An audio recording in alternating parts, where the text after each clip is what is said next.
Oke, jadi di video kali ini kita akan bahas 3 perbedaan antara WHV atau Working Holiday Visa dan juga Student Visa. Mana yang lebih bagus dan yang cocok untuk kalian pilih. Yang pertama, tujuan dan kelayakan. Kalau tujuan kalian datang ke Australia untuk berjalan-jalan sambil liburan, WHV itu adalah pilihan yang sangat tepat. Karena kenapa? Kalau WHV itu kalian nggak ada batasan maksimal jam kerjanya, kalian bisa kerja berapa jam aja dalam 1 minggu. Dan kalian juga bisa sambil liburan, karena namanya juga visa WHV, Working dan Holiday Visa. Jadi bekerja sambil berlibur. Tapi kalau untuk WHV sendiri itu memiliki maksimal selama 1 tahun. Jadi kalian bisa berada di Australia maksimal 1 tahun. Tapi kalau misalnya kalian mau lebih lama lagi di Australia menggunakan visa WHV, bisa-bisa aja. Tapi kalian harus melengkapi kualifikasi yang sudah ditetapkan. Yaitu kalau misalnya kalian mau tahun kedua, kalian harus berada di farm atau di outback selama 3 bulan. Kalau misalnya kalian mau 3 tahun di Australia menggunakan visa WHV, kalian harus di outback selama 6 bulan. Yang artinya kalian total di kebun atau di outback itu selama 9 bulan. Kalian mau ke mining atau ke wilayah-wilayah yang eligible untuk visa Working Holiday Visa itu bisa banget guys. Nanti kalian bisa cek di ketentuan WHV atau di Dirjen Imigrasi, itu semua ada ditaruh di sana. Tempat-tempat yang eligible juga mereka bakal taruh di sana. Sedangkan kalau student, karena visanya student yaitu jadi kalian nggak perlu pergi ke farm. Jadi kalian kalau misalnya di Sydney lokasi kalian atau di Melbourne, kalian tinggal datang ke sini atau ke Melbourne dan kalian sekolah guys. Dan juga kalau untuk visa student itu maksimal itu 24 jam dalam 1 minggu atau 48 jam dalam 2 minggu. Jadi itu maksimal jam kerja kalian. Kalian nggak bisa lebih dari itu. Kalau kalian lebih dari itu, kalian bisa kena masalah atau kalian mungkin bisa kena bayar tax nanti pas di tax refundnya bakal bayar lebih tinggi lagi, lebih besar. Kalau kalian tetap maksa kerja lebih dari 48 jam dalam 2 minggu guys. Yang kedua, visa mana yang lebih gampang? Oke, kita bahas di sini. Kalau di antara WHV dan student, ini menurut pengalaman pribadi aku, visa WHV itu lebih gampang untuk datang ke Australia kalau kualifikasi kalian sudah memadai dan mencukupi dan penuh guys, sesuai dengan yang mereka tetapkan. Karena itu ada maksimal batas usia yaitu 18 sampai 30 tahun untuk yang Indonesia.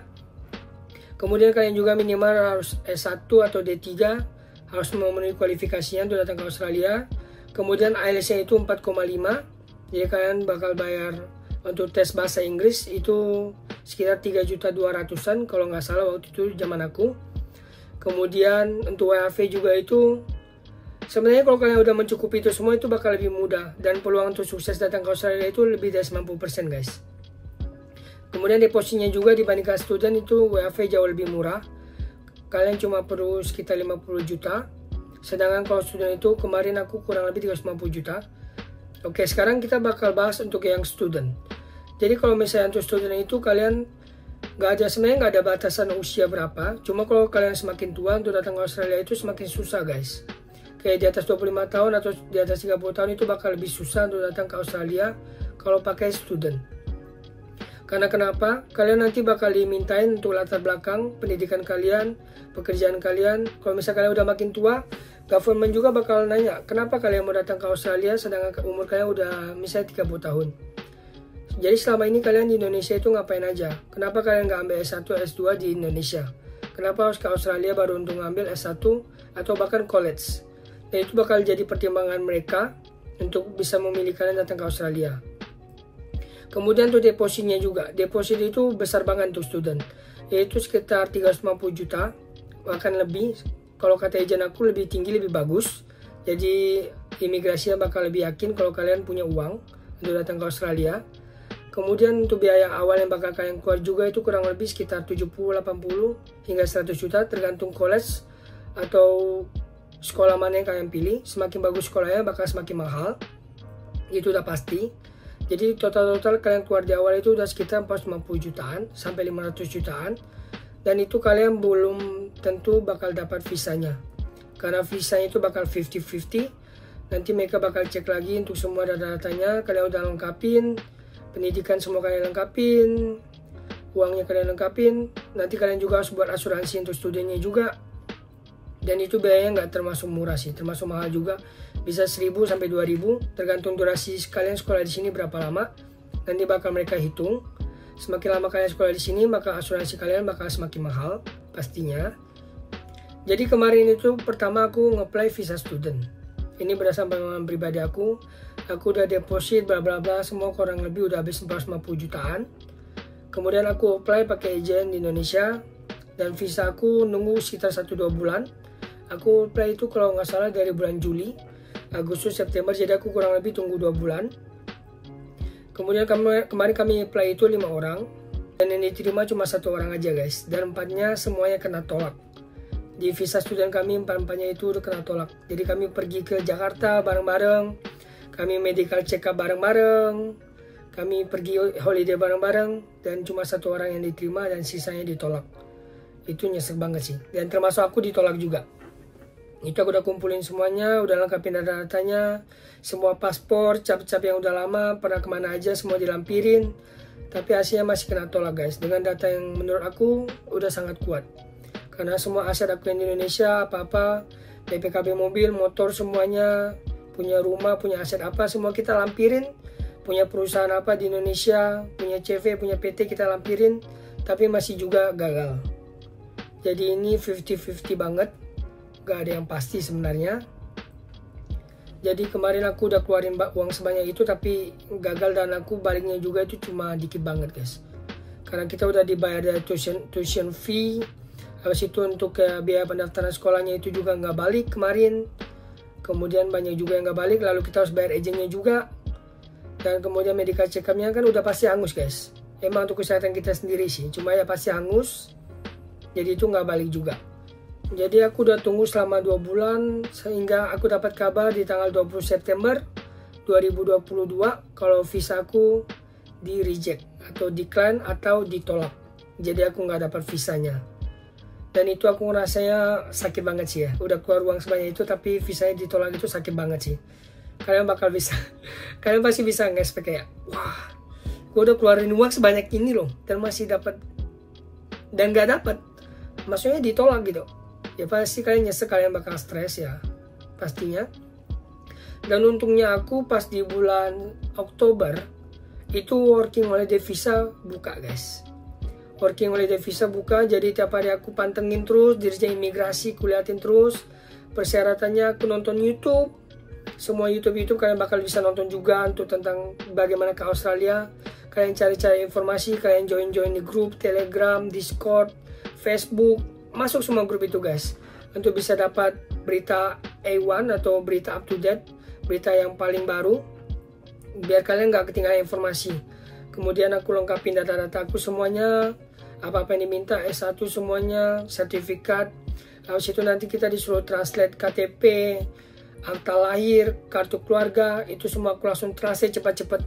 Jadi aku langsung cari translator, aku bayar, satu file itu kurang lebih 70.000. Gak tahu sekarang berapa, itu pas di zaman aku 70 ribuan. Dan juga untuk yang translate yang itu kita harus cari dari aplikasi. Itu yang pemerintah Australia udah kayak approve. Jadi translator itu tuh emang dipercaya.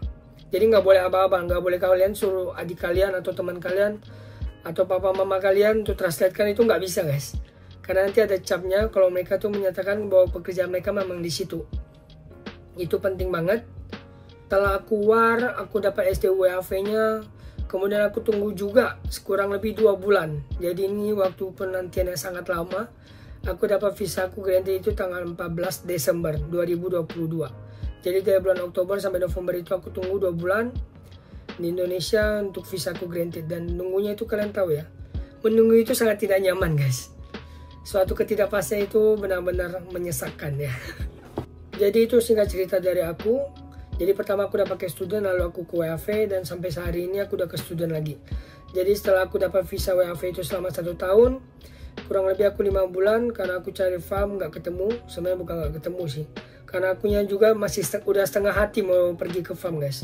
Karena aku udah nyaman di Sydney, pekerjaannya aku juga waktu itu udah oke. Aku udah bisa dibilang udah jadi chef. Dan aku pikir kalau misal karir aku udah kayak gini, kalau aku ke farm aku bakal ngulang semuanya dari awal. Dan sebenarnya aku egois, aku nggak mau. Sebenarnya kalau kalian mau WAV lanjut tahun kedua itu lebih murah banget sih. Kalian nggak perlu keluar uang yang besar. Karena aku apply ke student lagi, aku bayar lagi deposit 350 juta, bla bla bla, insurance dan lain-lain. Kemudian aku apply, Dan puji Tuhannya visaku 1 minggu keluar. Dari WAV ke student itu keluar guys. Jadi aku nggak nunggu lama, 1 tahun setelah 1 minggu visaku keluar untuk ke student. Dan aku hingga hari ini dapat student. Jadi visaku student itu kurang lebih 2 tahun. Oke, itu untuk yang keduanya. Kemudian kita lanjut yang ketiga. Yang ketiga itu adalah durasi dan keterbatasan kerja. Tadi aku udah singgung juga di awal, kalau WAV itu nggak ada batasan jam kerjanya, jadi kalian bisa kerja sebanyak apapun dan nggak ada batasan kalian harus kerja di sektor A, sektor B, kalian bebas bisa milih selama kalian diterima di pekerjaan itu. Sedangkan kalau student itu kalian ada batasan jam kerjanya, tadi aku udah singgung juga, yaitu 1 minggu itu 24 jam atau 2 minggu itu 48 jam dan that's it. Batasan jam kerjanya cuma segitu aja, nggak bisa lebih. Tapi di Australia, to be honest ya banyak juga sih mereka yang dapat cash payment atau pekerjaan yang cash. Jadi itu yang nggak government tahu. Sebenarnya government mungkin juga udah tahu, cuma mereka tutup mata juga. Karena ya kita secara manusia juga tahu biaya kehidupan di Australia itu gede banget, benar-benar gede banget. Kalian harus bayar rent, kalian belum untuk makan, minum, opal, untuk transportasi, dan kalian mau beli sampo, sabun, itu semua uang. Belum kalian bayar untuk SIM card, Vodafone, Telestra atau apapun. Belum kalian tuh gaya-gayaan mau pakai baju baru, celana baru, tas baru, sepatu baru. Apalagi kayak misalnya di Australia ini kan barang-barang branded itu gampang banget didapatkan guys. Bukan gampang banget didapatkan sih, maksud di banyak tempat guys yang jual barang gitu. Kayak kalau kalian mau Cartier atau kalian mau Rolex, barang-barang branded, LV, Gucci, dan itu banyak banget di Australia. Jadi kalian nggak susah untuk carinya. Kalian tinggal ke City atau ke Town Hall, di sana semua mereka jual barang-barang itu. Jadi pemenuhan gaya hidup juga itu tinggi banget di Australia. Oke, kita balik lagi. Jadi kalau untuk WAV itu maksimal di Australia selama 1 tahun. Kalau misalnya kalian mau lanjut tahun kedua, kalian ke farm 3 bulan. Tadi aku udah jelasin juga untuk lanjut tahun visa kedua. Kalau untuk tahun ketiganya ya 6 bulan, biar kalian bisa selama di Australia 3 tahun. Kalau untuk student itu sendiri, kalian bisa dapat visa tergantung kalian ambil jurusan apa. Contohnya kalian bisa kukri, kalian bisa dapat 2 tahun, 2 tahun setengah. Kalau manajemen itu bisa dapat 3 tahun, 4 tahun visanya. Kalau untuk childcare itu biasa ada 2 tahun, 3 tahun, tergantung jurusan kalian. Dan itu kalau misalnya kalian untuk jenjang karir, sebenarnya student lebih bagus. Contohnya kalau kalian ambil kukri, kalian ambil masak, kalian udah selesai sekolahnya 2 tahun setengah, kemudian kalian juga bisa lanjut untuk apply visa yang namanya TR atau Temporary Resident. Jadi visa itu kalian bisa jadi full time worker. Jadi kalian nggak ada batasan jam kerja, kalian bisa kerja selama yang kalian mau, selama kalian mampu, dan itu full tax kita bayar nggak apa-apa. Karena nanti bakal setiap tahunnya ada tax return atau ada pengembalian tax.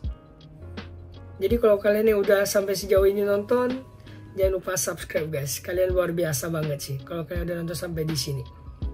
Kemudian udah selesai dari TR.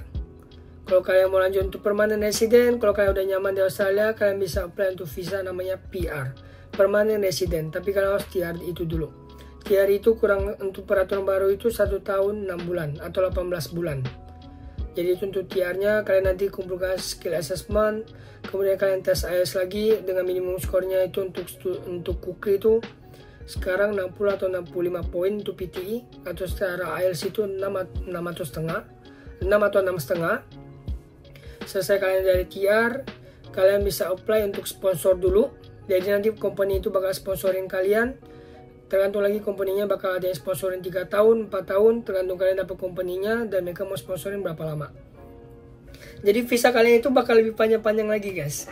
Jadi yang awalnya cuma 2 tahun setengah, kemudian TR dapat 18 bulan, udah dapat totalnya udah 4 tahunan di Australia. Kemudian dari TR kalian apply ke sponsor lagi 2 tahun, 3 tahun, udah kurang lebih dapat 7 tahun di Australia. Kalau kalian udah dapat sponsor, kalian IELTS, tes, semua dokumen-dokumen dilengkapin, kalian bisa apply ke PR. Kalau kalian udah PR, udah permanent resident, itu kalian udah bebas. Kalian mau ngapain aja bebas guys. Udah nggak ada harus batasan jam kerja, kalian mau kerja di mana aja udah oke banget. Sedangkan kalau misalnya WAV, kalau kalian udah 3 tahun ya udah. Kalau kalian mau lanjut lebih lama di Australia, kalian bisa apply untuk ke student lagi. Jadi kalian bakal sekolah lagi dari awal. Kalau kemarin case aku itu, aku dari WHV ke student itu kan kurang lebih 1 minggu dapat visanya. Cuma depend untuk case orang-orang yang lainnya. Ada yang mereka dapat cepat, ada yang dapat lama, ada yang dapat 6 bulan atau nunggu sampai 1 tahun. Jadi visa mereka itu bridging guys. Dan ada juga yang visanya ditolak. Baru kemarin banget aku dengar kabar dari orang, mau bilang teman aku ya, kenalan gitu. Jadi visanya itu ditolak. Jadi dia dari WHV pindah ke student dan visanya kena tolak. Jadi dia mau nggak mau dia harus pulang ke Indonesia atau ke negaranya. Jadi gitu guys. Jadi gimana menurut kalian? Kalian lebih prefer untuk mengambil working holiday visa atau visa WHV atau visa student? Tulis di kolom komentar. Nanti kalau kalian ada pertanyaan aku bakal bantu jawab juga. Dan kalian jangan lupa tekan tombol subscribe-nya. Jangan lupa like, comment, dan see you in the next video guys. Bye bye.